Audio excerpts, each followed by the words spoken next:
Sir అధ్యక్ష, last VR సంస్కృతి అన్నది ఈ రోజు వచ్చింది కాదు అధ్యక్ష. విఆర్ సంస్కృతి అనేది లాస్ట్ గవర్నమెంట్లో కూడా విఆర్ సంస్కృతి అని ఉన్నది. అదే విఆర్కి సంబంధించి చాలామంది పోలీసులను ఇయర్ వారీగా కూడా చెప్పగలను. ఎండ్ ఆఫ్ ద డిసెంబర్ మనకి 2019లో దగ్గర 54 మందిని, తర్వాత చూసుకుంటే 96 మందిని, తర్వాత చూసుకుంటే 75 మందిని. ఇవన్నీ కూడా నేను డిఎస్పీ స్థాయి వ్యక్తుల గురించి మాట్లాడుతున్నాను అధ్యక్ష. నేను ఐపీఎస్లు సిఐల గురించి కూడా మాట్లాడట్లే. అంటే కేవలం ఇంచుమించుగా అందరు కలిపి ఇన్స్పెక్టర్ స్థాయిలో అధ్యక్ష 2019లో 149 మందిని పెట్టారు అధ్యక్ష. 2020లో 81 మందిని, ఓన్లీ ఇన్స్పెక్టర్ స్థాయి గురించి చెప్తున్నా. 2021లో 104 మందిని, 2022లో 114 మందిని ఇలా పెట్టుకుంటే చూస్తే అధ్యక్ష సుమారుగా లాస్ట్ గవర్నమెంట్లో కూడా విఆర్లో పెట్టి పోలీసుల సేవలను వినియోగించుకోవడం అన్నది ఈ రోజు ఈ గవర్నమెంట్ వచ్చి కొత్తగా తీసుకొచ్చే నిర్ణయం కాదు. అదేవిధంగా విఆర్లో ఉన్న వాళ్ళకి విఆర్లో ఉన్న పీరియడ్లో జీతభత్యాలు రావు అన్న సంగతి ఈ రోజు ఈ గవర్నమెంట్ తీసుకున్న నిర్ణయం కాదు. ఇది ఇంతకు ముందు నుంచి వస్తున్నదే. ఎవరైతే 80 రోజుల లోపు కనుక విఆర్లో ఉండి పోస్టింగ్లో జాయిన్ అయితే వాళ్ళకి ఇమీడియట్గా డిపార్ట్మెంట్ పరంగా వాళ్ళకి రావాల్సిన అలవెన్సెస్ అన్నీ కూడా వాళ్ళకి వస్తాయి. 80 రోజులు దాటి కనుక 180 రోజులు కనుక అయితే ఫినాన్స్ డిపార్ట్మెంట్కి వెళ్ళి వస్తాయి. అంతే తప్పించి ఎవరికి కూడా రూపాయి బాకీ ఉండాల్సిన అవసరం గవర్నమెంట్కి లేదు. ఏదైతే పోలీస్ డిపార్ట్మెంట్ పనిచేస్తున్నారో వాళ్ళకి ఇవ్వాల్సిన బాధ్యత కూడా ఉంది. కాబట్టి ఆ పరంగా యాజ్ పర్ రూల్ మేము వెళ్తున్నాం అధ్యక్ష. అదొకటి. నెక్స్ట్ ఇందాక మాట్లాడుతూ ప్రభుత్వ ఉద్యోగం రావడం ఎంత కష్టమా అన్నది గౌరవ సభ్యులు సూచించారు. నిజంగా నేను ఒక గవర్నమెంట్ ఉద్యోగస్తురాలుగా అది నాకు తెలుసు. ఆ బాధ తెలుసు కాబట్టి ఎంతో కష్టపడి చదువుకున్న డాక్టర్ సుధాకర్ నా వ్యక్తిని నడి రోడ్డు మీద పోలీసుల చేత కొట్టించిన రోజు కూడా రియాక్ట్ అవ్వాల్సి వచ్చింది. ఎందుకు మాట్లాడుతున్నానంటే ఇదే చాలా మంది ఎంప్లాయీల్ని నడి రోడ్డు మీద ఇబ్బందులు పెట్టిన సందర్భాన్ని కూడా గౌరవ సభ్యులకి గుర్తు చేస్తున్నా. ఇందాక మా సభ్యురాలు అన్నప్పుడు అప్పుడేమో గుమ్మడికాయ ఇప్పుడేమో గుమ్మడికాయ కాదన్నది కాదు కాబట్టి అది కూడా గ్రహించుకోవాలి. ఇంకొకటి ఏంటంటే పోలీస్ డిపార్ట్మెంట్లోకి వచ్చిన రోజే 24/7 పనిచేయడానికి ఇది ఎమర్జెన్సీ డిపార్ట్మెంట్ అనే సంగతి పోలీస్ డిపార్ట్మెంట్లోకి వచ్చే రోజే దానికి సిద్ధపడే కానిస్టేబుల్ దగ్గర నుంచి హోంగార్డ్ దగ్గర నుంచి ఐపీఎస్ ఆఫీసర్ వరకు కూడా దానికి సిద్ధపడే వస్తారు. అందువల్ల విఆర్లో ఉన్న వాళ్ళే కాదు చుట్టుపక్కల ఉన్న వాళ్ళని డిపార్ట్మెంట్ వైజ్గా ఏదైనా బందోబస్తుకి కానీ దేనికైనా డ్యూటీకి పంపించాల్సిన అవసరం ఉంటుంది. దానికి తగ్గట్టుగానే యాజ్ పర్ రూలే మేము పంపిస్తున్నాం తప్పించి ఎక్కడా కూడా కక్షపూరితంగా వెళ్ళే పరిస్థితి అయితే కనిపించట్లే. మీకు ఇంకొక విషయం కూడా చెప్తున్నాను అధ్యక్ష. అదేవిధంగా ఈరోజు ఇందాక మన బయోమెట్రిక్ గురించి మాట్లాడారు అధ్యక్ష. ఇప్పుడు బయోమెట్రిక్ అనేది పెట్టకపోతే పోలీస్ డిపార్ట్మెంట్ వాళ్ళు అక్కడున్నారు ఇల్లు ఇక్కడున్నారు వాళ్ళు వచ్చారని చెప్పి జీతాలు తీసుకుంటున్నారని ఇదే ప్రతిపక్షాల వాళ్ళు మాట్లాడతారు. బయోమెట్రిక్ అన్నది 2 సార్లు విధానం అన్నది లేదు, దయచేసి తెలుసుకోవాలి. బయోమెట్రిక్ ఎప్పుడు కూడా డీజీపీ కార్యాలయంలో ఒక్కసారి మాత్రమే మార్నింగ్ డిపార్ట్మెంట్ వాళ్ళు అక్కడికి వచ్చి హాజరవుతారు. తర్వాత వాళ్ళకి ఎండాస్ చేసిన డ్యూటీస్కి వాళ్ళు అక్కడి నుంచి వెళ్ళే పరిస్థితి కూడా ఉంటుంది. కాబట్టి అది కూడా మన గౌరవ సభ్యులు కూడా గ్రహించాల్సిందిగా కోరుకుంటున్నాను అధ్యక్ష. ముఖ్యంగా అధ్యక్ష ఇంకా మీకు ఒక విషయం చెప్పాలి అధ్యక్ష. ఇంతకు ముందు అంటే చాలా మనకి పోలీస్ డిపార్ట్మెంట్కి సంబంధించి వెల్ఫేర్ గురించి కూడా ఆలోచించింది కూడా మెయిన్ గవర్నమెంట్ వచ్చిన తర్వాత అధ్యక్ష. ఇంతకు ముందు పోలీస్ జీతాలు కూడా 1వ తారీఖున వస్తాయా రావా అనుకున్న పొజిషన్ నుంచి ఈరోజు నెలలో 1వ తారీఖు కల్లా ప్రతి ఒక్కరి అకౌంట్లోని కూడా జీతాలు పడుతున్నాయా లేదా మీ వెనక బయట నుంచి పోలీసులు ఎవరిని అడిగినా కూడా ఈరోజు సమాధానం చెప్పే పరిస్థితి కూడా ఉంది అధ్యక్ష. వీటితో పాటు అధ్యక్ష ఇందాక అన్నారు పిల్లల్ని చదివించుకోవాలి పెళ్ళిళ్ళు చేసుకోవాలని. నేను ఒక సందర్భాన్ని కూడా ఈ సందర్భంగా చెప్పాలి కాబట్టి చెప్తున్నాను. నేను అపోజిషన్లో ఉండేటప్పుడు నా ఊర్లో పనిచేస్తున్న ఒక సీఐ నా దగ్గరకు వచ్చి కన్నీళ్ళు పెట్టుకున్నాడు. ఏమయ్యా అంటే పిల్ల చదువుకు వచ్చింది, మేము లోన్ పెట్టుకుంటే 2 నెలలు అయిందమ్మా, మా సొమ్ము మాకు ఇవ్వడానికి లోన్ కూడా శాంక్షన్ చేయట్లేదు అని. అలాంటి సిచ్యువేషన్స్ రాకూడదు అని మళ్ళా మా గవర్నమెంట్ వచ్చిన తర్వాత వాళ్ళ డిపార్ట్మెంట్కి సంబంధించి ఏ బాకీలు లేకుండా క్లియర్ చేసుకుంటూ దఫాలుగా క్లియర్ చేసుకుంటూ డిపార్ట్మెంట్ చేత ఎంత పని చేయించుకున్నామో డిపార్ట్మెంట్ వెల్ఫేర్ని కూడా అదే రకంగా సైమల్టేనియస్గా తీసుకెళ్లే బాధ్యత కూడా మేము తీసుకున్నాం. డిపార్ట్మెంట్ మీద ఈ రోజు కన్సర్న్ చూపిస్తున్నారు. ఇంకోటి అధ్యక్ష, రాజకీయ కక్షతో అనే పదం ఉపయోగించారు. ఆ పదాలు మీకు బాగా సూటబుల్ అవుతాయి. ఎందుకంటే చాలా మందిని కేవలం అండి ఈ సందర్భంగా నేను చెప్పాలి అధ్యక్ష, ప్రజల్ని కూడా ఎలా తప్పుదో పట్టించారంటే 14-19 టైంలో డిఎస్పీస్ ప్రమోషన్ వస్తే ప్రతి ఒక్క డిఎస్పీని ఒకే సామాజిక వర్గానికి చెందిన అందరినీ కూడా ఒకేలా డిఎస్పీని ఒకే సామాజిక వర్గానికి సంబంధించిన వాళ్ళు చేసేసారని ఆ రోజు బురద జల్లిన పరిస్థితి అధ్యక్ష. అంటే నేనేమంటానంటే పోలీస్కి కులం ఏంటి, పోలీస్కి మతం ఏంటి, పోలీస్కి రాజకీయం ఏంటి అధ్యక్ష? పోలీస్ చొక్కా వేసుకున్న రోజే అతను ప్రజలకి సేవ చేయాలి, దేశానికి సేవ చేయాలనే నిబంధనతో హోంగార్డ్ దగ్గర నుంచి ఐపీఎస్ స్థాయి వరకు కూడా వస్తారు అక్కడికి. ఇక్కడికి వచ్చిన తర్వాత నీ రాజకీయం పిచ్చి నా రాజకీయం పిచ్చి తీసుకొచ్చి రాజకీయాలకి ఆపాదించడం ఎంతవరకు కరెక్ట్? ఇంకోటి కూడా చెప్తాను అధ్యక్ష, ఒకనొక సందర్భంలో ఉద్యోగస్తులకి సంబంధించి మాకు ఇవ్వాల్సిన గ్రాట్యుటీలు కానీ వాటికి సంబంధించిన ఏదైతే బకాయిలు ఉన్నాయో ఇవ్వట్లేదని ఒక కానిస్టేబుల్ రోడ్డు మీదకి వస్తే ఆ కానిస్టేబుల్ ఉద్యోగం పోతే మళ్ళీ మెయిన్గా ఉద్యోగం తీసేస్తే మళ్ళీ మా గవర్నమెంట్ వచ్చిన తర్వాత అందుకు మళ్ళీ ఉద్యోగం ఇచ్చి ఈరోజు అతను మళ్ళీ ఉద్యోగం చేసుకుంటున్నాడు అధ్యక్ష. అది మా కమిట్మెంట్. లాస్ట్ గవర్నమెంట్లో రాజకీయ కక్షతో ఉద్యోగాలు తీసిన చాలా మంది కానిస్టేబుల్ ఫైళ్లు ఈ రోజు నా టేబుల్ మీద ఉన్నాయి. వాళ్ళందరికీ కూడా తిరిగి ఉద్యోగాలు ఇస్తున్నాం. ఇందాకే అన్నారు ప్రభుత్వ ఉద్యోగం తెచ్చుకోవడం ఎంతో కష్టమని. ఆ గవర్నమెంట్లో వీళ్ళు కోట్లు అవినీతులు చేసుకొని వచ్చిన వాళ్ళు కూడా ఈరోజు పోలీస్ డిపార్ట్మెంట్లో 200కి 300కి కూడా లేనిపోని అపనిందలు వాళ్ళ మీద వేసి ఉద్యోగాలు తొలగించిన పరిస్థితి కూడా ఉంది అధ్యక్ష. దయచేసి నేను ఏమంటానంటే రాజకీయాలు ఉంటే మీరు నేను కొట్టుకుందాం, లేదంటే మీరు నేను మాట్లాడుకుందాం, అంతే తప్పించి రాజకీయాలను తీసుకొచ్చి పోలీసుల మీదకి నెట్టి పోలీసులను కూడా దానికి అనుగుణంగా మార్చే పరిస్థితిని కూడా తీసుకురాకూడదని చెప్తున్నా. ఇంకోటి కూడా అధ్యక్ష, మాట్లాడేటప్పుడు ఇందాక సర్వీస్ 6,000 భోజనాలు పెట్టాం కానిస్టేబుల్స్. ఇంకోటి కూడా అధ్యక్ష, లాస్ట్ గవర్నమెంట్ లో నోటిఫికేషన్ ఇచ్చాము అన్నారు. నోటిఫికేషన్ ఇచ్చారు ఎంతమందికి అంటే 6,000 మంది కానిస్టేబుల్ ఇచ్చేస్తున్నా నోటిఫికేషన్ ఇచ్చేసామని చెప్పి ఏదో అంటారు కదా, పెద్ద బాజా భజంత్రీలు కూడా చేశారు. ఆఖరికి కోర్టులో కేసు వస్తే కోర్టులో కేసు ఎలా తీసుకోవాలో కూడా తెలియదు, ఎలా దాన్ని పరిష్కరించుకోవాలో తెలియదు. దానికి 3 సంవత్సరాలు పట్టింది. మేము వచ్చిన 20 నెలల్లో 18 నెలల్లో కోర్టు కేసులని క్లియర్ చేసి రిక్రూట్మెంట్ ఇచ్చి ఈరోజు ట్రైనింగ్ ప్రోగ్రాంలకు ఇవ్వడమే కాకుండా 4,000 రూపాయలున్న స్టైఫండ్ని 12,000 రూపాయలు చేసిన ఘనత కూడా మా ఎన్డీఏ గవర్నమెంట్ అధ్యక్ష. దీనికి ఈరోజు ఇన్ని మేము చేస్తా ఉంటే తిరిగి వీళ్ళు మాట్లాడే ప్రక్రియ ఒకటేంటంటే ఒకటి మాత్రం చెప్పాలి అధ్యక్ష, పోస్టింగ్ల గురించి వెయిట్ చేసేవాళ్ళు. అలాంటి చెప్పాలంటే నా దగ్గర ఇంత లిస్ట్ ఉంది. మీరు ఏ పోస్టింగ్ల గురించి ఎంతమందిని ఎన్ని రోజులు వెయిటింగ్ పెట్టారో లిస్టు కావాలంటే చంద్రశేఖర్ రెడ్డి గారికి స్వయంగా నేనే తీసుకెళ్ళిస్తా. మీరు ఇప్పుడు టాలీ చేసుకోండి. మేము అలాంటి పరిస్థితుల్లో వచ్చామని ఎవరైనా చూపించండి, మేము మాట్లాడతాం. దయచేసి నేను ఒకటే చెప్తున్నానండి, ఈరోజు పోలీసు వ్యవస్థ ప్రక్షాళన చేశాం.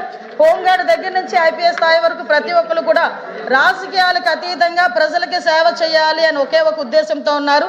ప్రజల భద్రతే మా బాధ్యత అనే రీతిలో మా పోలీస్ డిపార్ట్మెంట్ పనిచేస్తుంది. వాళ్ళకి కావలసిన ప్రతి ఏదైతే అందాలో వాళ్ళ వెల్ఫేర్ సంబంధించి కూడా ప్రభుత్వం చూసుకుంటుందని సభాపూర్వకంగా మీ అందరికీ కూడా తెలియజేసుకుంటున్నాను. ఆంధ్రప్రదేశ్లోని తుఫాను ప్రభావిత తీర ప్రాంత జిల్లాల్లో విపత్తు సంసిద్ధత మౌలిక సదుపాయాలను బలోపేతం చేయడానికి ప్రభుత్వం కట్టుబడి ఉంది. దుర్బల మండలాల్లో కొత్త బాహుళ ప్రయోజన సైక్లోన్ షెల్టర్స్ నిర్మాణము మరియు ఇప్పటికే ఉన్న తుఫాను పునరావాస కేంద్రాల పునరుద్ధరణ రెట్రోఫిట్టింగ్ కోసం ఒక కార్యాచరణ ప్రణాళిక కూడా అమల్లో ఉంది అధ్యక్ష. రెండో ప్రశ్నకు సమాధానం అవునండి. జాతీయ తుఫాను ప్రమాద తగ్గింపు ప్రాజెక్టుతో సహా వివిధ పథకాల కింద సైక్లోన్ షెల్టర్స్ని మంజూరు చేయడం అనేది. సి ప్రశ్నకు సమాధానం అధ్యక్ష, తీర ప్రాంత జిల్లాల్లోని ఎంపీసీఎస్ల జిల్లా వారి వివరాలు కింద ఉన్నాయి అధ్యక్ష. అనకాపల్లి మొత్తం 12కు సంబంధించి 137 గ్రామాలకు సంబంధించి 57 మండలాల్లో 219 సైక్లోన్ షెల్టర్స్ ఉన్నాయి అధ్యక్ష. డి ప్రశ్నకు సమాధానం అవునండి. జిల్లా కలెక్టర్లు నిర్వహించిన సాంకేతిక తనిఖీల ఆధారంగా నిర్మాణాత్మక బలహీనంగా లేదా శిథిలావస్థలో ఉన్నట్లు గుర్తించిన సైక్లోన్ షెల్టర్ల మరమ్మత్తు రెట్రోఫిట్టింగ్ మరియు పునరుద్ధరణ కోసం నిధులు కేటాయించడమైనది. తర్వాత 5వ ప్రశ్నకు సమాధానం కేటాయించే నిధుల పరిమాణంలో సైక్లోన్ షెల్టర్స్ పనులు కొత్త షెల్టర్స్ పునరుద్ధరణకు ఎస్డిఎంఎఫ్ కింద అందుబాటులో ఉన్న నిధుల నుంచి మరియు ఎన్డీఆర్ఎఫ్ కింద లభ్యమైన నిధుల నుంచి సైక్లోన్ షెల్టర్ల మరమ్మతులకు జిల్లా కలెక్టర్ నుంచి ప్రతిపాదనలు అందిన వెంటనే నిధులు కేటాయించబడతాయి. అధ్యక్ష, తీర ప్రాంతంలో తుఫాను వస్తుందంటే ప్రజలు వణికిపోయే పరిస్థితి అధ్యక్ష.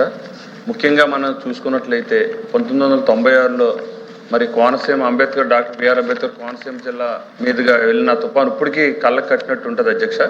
ఆ రోజు జరిగిన ప్రాణ నష్టం కానీ ఆస్తి నష్టం కానీ ఆ రోజున్న ముఖ్యమంత్రి శ్రీ గౌరవ నారా చంద్రబాబు నాయుడు గారు చూపిన చొరవ వల్ల మరి ఆ రోజు మా గ్రామం నుంచే మా మండలం నుంచే ఆ తీరం దాటింది అధ్యక్ష.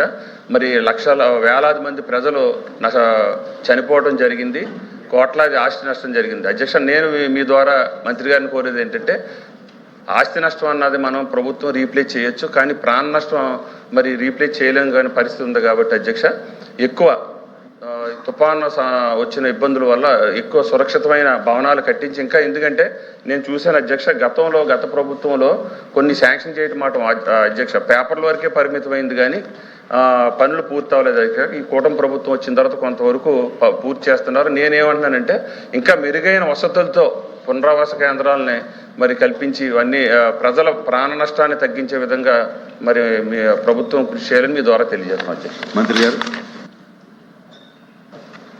అధ్యక్ష, గౌరవ సభ్యులు చెప్పినట్టు అధ్యక్ష, తుఫాను ప్రాంతాలు మన దగ్గర కొంచెం ఎక్కువ, తుఫాను ప్రభావిత ప్రాంతాలు ఎక్కువగా ఉంటాయి అధ్యక్ష. ఎందుకంటే ఆంధ్రప్రదేశ్ అనేది అతి పెద్ద తీర ప్రాంతం గల రాష్ట్రం.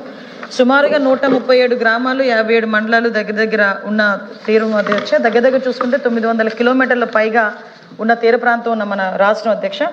ఈ రాష్ట్రానికి సంబంధించి ఎక్కువగా కూడా ఈ వరద తుఫాను ప్రభావిత ప్రాంతాలు ఎక్కువగా ఉండడం, వరదల ముప్పు ఎక్కువగా ఉండడం అన్నది మనకి ఎప్పుడు కూడా ఉండే పరిస్థితి అధ్యక్ష. దీన్ని బేస్ చేసుకుని సుమారుగా 2014 నుంచి 19 వరకు గౌరవ ముఖ్యమంత్రి గారు చంద్రబాబు నాయుడు గారు సీఎంగా ఉండేటప్పుడు ఆంధ్రప్రదేశ్ తీర ప్రాంత జిల్లాల్లో అధ్యక్ష 219, ఇందాక నేను ఏదైతే చెప్పానో 219 బహుళ ప్రయోజన సైక్లోన్ షెల్టర్స్ ఏదైతే నిర్మించబడ్డాయో అవన్నీ కూడా అప్పుడు 2014 నుంచి 19 వరకు ఉన్న పీరియడ్లో మాత్రమే నిర్మించబడినాయి అధ్యక్ష. తర్వాత కాలంలో నేను ఎవరిని క్రిటిసైజ్ చేయట్లేదు అధ్యక్ష, ఉన్న వాస్తవాలు మాట్లాడుతున్నాను. దానికి సంబంధించి ఫర్దర్గా ఏం చేయాలన్న దాని మీద కూడా దృష్టి పెట్టాం కాబట్టి క్రానలాజికల్గా తీసుకొస్తున్నాం. దీనిలో పాలిటిక్స్ ఏమీ లేదు. 2019 తర్వాత 2024 మధ్యలో ఒక్క తుఫాన్ షెల్టర్ కూడా ఎక్కడ కూడా కట్టలేదు అధ్యక్ష. కట్టకపోగా తుఫాను సంబంధించిన ఇష్యూస్ మీద కూడా ఒక అవగాహన లేకపోవచ్చు, లేకపోతే తెలియనితనం అవ్వచ్చు అధ్యక్ష. మ్యాక్సిమం డిజాస్టర్ మేనేజ్మెంట్ అన్న వ్యవస్థని పూర్తిగా నిర్వీర్యం అయిపోయింది అధ్యక్ష. ఎంతవరకు నిర్వీర్యం అయిపోయిందంటే ఇప్పుడు తీర ప్రాంతాల్లో తుఫాన్ వచ్చేటప్పుడు కొన్ని అలార్మింగ్ సిస్టమ్స్ ఉంటాయి అధ్యక్ష. అక్కడ మైక్స్ పెట్టి అలారం పెడతారు. ఇక్కడ నుంచి డిజాస్టర్ మేనేజ్మెంట్ ఆఫీస్ నుంచి అక్కడ తీర ప్రాంతంలో ఎక్కడ తుఫాను తీరం దాటుతుంది, లేకపోతే పిడుగులు ఎక్కడైనా పడతాయా, ఇలాంటి సిస్టమ్ను కూడా అక్కడ ఉండేది అధ్యక్ష. అవన్నీ కూడా పూర్తిగా నిర్వీర్యం అయిపోయాయి. తర్వాత అధ్యక్ష ఈ 219 బిల్డింగ్స్ తర్వాత ఒక బిల్డింగ్ కట్టకపోగా కొన్ని వ్యవస్థలు శిథిలావస్థ కూడా వచ్చేసిన సందర్భాలను బేస్ చేసుకుని మొన్న రీసెంట్ మళ్ళీ ఎన్డీఏ గవర్నమెంట్ వచ్చిన తర్వాత దీని మీద ప్రత్యేకమైన దృష్టి పెట్టి తీర ప్రాంతాల్లో ఉన్న ఈ తుఫాన్ షెల్టర్స్ ఏదైతే ఉన్నాయో తుఫాన్ షెల్టర్స్ని పునరుద్ధరించడం ఒక ఎత్తు అయితే అక్కడ ఇన్ఫ్రాస్ట్రక్చర్ డెవలప్ చేయటం. ఇందాక గౌరవ సభ్యులు ఒక మంచి మాట అన్నారు అధ్యక్ష. ఈ రోజుల్లో తుఫాన్ వచ్చిందంటే ఫస్ట్ మనకి ఆస్తి నష్టం, అదేవిధంగా హ్యూమన్ లాస్, అది ప్రాణ నష్టం, అదేవిధంగా కొన్ని క్యాటిల్ లాస్ కూడా మనకు అవుతుంది అధ్యక్ష. కొన్ని ఆవులు గేదెలు కూడా చనిపోయే పరిస్థితి కూడా వస్తుంది. సో వీటన్నిటినీ కూడా నియంత్రించడం అనేది చాలా మనం ప్రికాషనరీగా తీసుకోవాలి. ముందు prevention is better than cure అంటారు కాబట్టి తుఫాన్ వచ్చేదాన్ని మనం ఎలాగో ఆపలేం. ఆ తుఫాను ప్రభావాన్ని ఎంతో కొంత తగ్గించాలి, దాని మీద వచ్చిన ఆస్తి నష్టాన్ని తగ్గించాలి, ప్రాణ నష్టాన్ని తగ్గించాలంటే ప్రజల్ని అలర్ట్ చేయాలి అని ఒకే ఒక ఉద్దేశంతో గౌరవ ముఖ్యమంత్రి గారు ప్రత్యేకంగా మళ్ళీ డిజాస్టర్ మేనేజ్మెంట్ని పునరుద్ధరించడమే కాకుండా దాన్ని ఆర్టీజీఎస్కి లింకప్ చేసి ఎవ్రీ టైం అధ్యక్ష, మీరు మొన్ననే ఎగ్జాంపుల్ చెప్తున్నాను అధ్యక్ష, మోంతా తుఫాన్ వచ్చింది, రీసెంట్గా వచ్చిన తుఫాన్ కాబట్టి చెప్తున్నా. మోంతా తుఫాన్ వచ్చింది. మోంతా తుఫాన్ మేము శాటిలైట్ ఇన్ఫర్మేషన్ కూడా తీసుకుని ప్రతి ఒక్క సిటిజన్కి కూడా, అంటే ఇప్పుడు ఏ ప్రాంతంలో తీరం దాటబోతుందో ఆ తీరం దాటబోయే సిచ్యువేషన్లో ఉన్న ప్రతి ఒక్కరి మొబైల్కి కూడా రేడియస్ పెట్టుకుని ప్రతి ఒక్క మొబైల్కి కూడా పలానా ఇంత దూరంలో తీరం ఉంది, ఇంత వేగంతో గాలులు వీచవచ్చు, ఇంత ఆస్తి నష్టం జరగచ్చు, కాబట్టి మీరు దగ్గరలో ఉన్న సైక్లోన్ షెల్టర్స్కి వెళ్ళండి. లేకపోతే అలైన్ డిపార్ట్మెంట్స్ అన్నింటినీ కూడా కోఆర్డినేషన్ చేసుకొని అటు municipal department, Panchayati Raj department, water resource department, every డిపార్ట్మెంట్తో అలైన్స్ చేసుకున్న అధ్యక్ష వాళ్ళందరినీ సురక్షిత ప్రాంతాలు తరలించడమే కాదు ఎవ్రీ టైం అలర్ట్నెస్ అనేది, అంటే వాట్సాప్ మెసేజ్ల ద్వారా కానివ్వండి, అలార్మింగ్ సిస్టమ్స్ ద్వారా కానివ్వండి, ఎవ్రీ టైం ఇవ్వడమే కాకుండా మ్యాక్సిమం ప్రాణ నష్టం తగ్గించాం అధ్యక్ష. ఎంతవరకు తగ్గించుకోగలిగామంటే ఆ రోజు మేము ఒక ఎక్స్పెరిమెంట్ కూడా చేసాం. గౌరవ ఆర్టీజీఎస్ మినిస్టర్గా మన నారా లోకేష్ బాబు గారు కూడా ఆ రోజు, నేను లోకేష్ బాబు గారు, ఈవెన్ ఇంక్లూడింగ్ సీఎం గారు కూడా అరౌండ్ నైట్ 12:30 వరకు సీఎం గారు ఉన్నారు, అరౌండ్ 2 o'clock వరకు తీరం దాటినంత వరకు మేమందరం కూడా ఉన్నాం అధ్యక్ష. చాలా మంది చాలా విమర్శలు చేశారు, మీరు అక్కడ కూర్చొని ఆపేస్తారా, రకరకాలుగా మాట్లాడారు. వాళ్ళందరికీ సమాధానం చెప్పడానికి కాదు, ప్రజలకు మేము ఒక భరోసా కల్పించాలి. ఎస్, మా తరపున ఒక యంత్రాంగం కూర్చొని అక్కడ మానిటర్ చేసుకుంటున్నారు, ఎవ్రీ టైం ఇన్ఫర్మేషన్ ఇస్తున్నారు. ఇన్ఫర్మేషన్ అన్నది తర్వాత జరిగే ప్రాణ నష్టం జరిగిన తర్వాత కానీ, ఆస్తి నష్టం జరిగిన తర్వాత కానీ ఇచ్చిన కాంపన్సేషన్ కన్నా ఇన్ఫర్మేషన్ అనేది చాలా మెయిన్ ఇంపార్టెంట్ అధ్యక్ష. ఇది చాలా ఇంపార్టెంట్ క్వశ్చన్. దయచేసి దానికి కూడా మీరు కూడా కొన్ని సందర్భాల్లో నాకు కూడా కొంచెం సమయం ఇవ్వాలి. 1 minute అంతే, నేను ఎక్కువ అడగట్లా. ఎందుకంటే ఇది చాలా ఇంపార్టెంట్ క్వశ్చన్. రేపు పొద్దున్న ప్రతి ఒక్కరు ఫేస్ చేసేది. తుఫాన్కి పార్టీలతో సంబంధం లేదు కదా అధ్యక్ష, అదే చెప్తున్నా. తుఫాన్ పార్టీలతో సంబంధం లేదు. వాట్ సార్ ఆన్సర్ ఇస్తున్నా, ఆన్సర్ చైర్కి ఇస్తున్నా, వెనకాల నుంచి వాళ్ళు ఆన్సర్ అడిగారేమో వెనక్కి తిరిగాను అధ్యక్ష. దీన్ని బట్టి ఆర్టీజీఎస్ అనుసంధానంతో ఈరోజు డిజాస్టర్ మేనేజ్మెంట్ని కూడా అన్ని రకాలుగాను కూడా స్ట్రెంథెన్ చేయడమే కాదు, ఒక పక్క ఇప్పుడు రాబోయే హీట్ వేవ్స్ ని కూడా ఎలాగ మనం తట్టుకోవాలి, ఏ రకంగా అలర్ట్నెస్ ఇవ్వాలన్న దాని మీద కూడా ప్రత్యేకంగా దృష్టి పెట్టి దాని మీద కూడా మేము పనిచేస్తున్నాం అధ్యక్ష. గౌరవ సభ్యులు సూచించిన సూచనలు అదేవిధంగా రాబోయే కాలంలో ఎఫెక్టివ్గా ఎటువంటి తుఫాన్లు వచ్చినా కూడా ప్రాణ నష్టం జరగకుండా ఆస్తి నష్టాన్ని మినిమైజ్ చేసే కార్యక్రమానికి కూడా శ్రీకారం చుడుతున్నామని మీ ద్వారా సభ్యులకు తెలియజేసుకుంటూ సెలవు తీసుకున్నాను. Thank you. Question number 14403 Nimmala Ramareddy.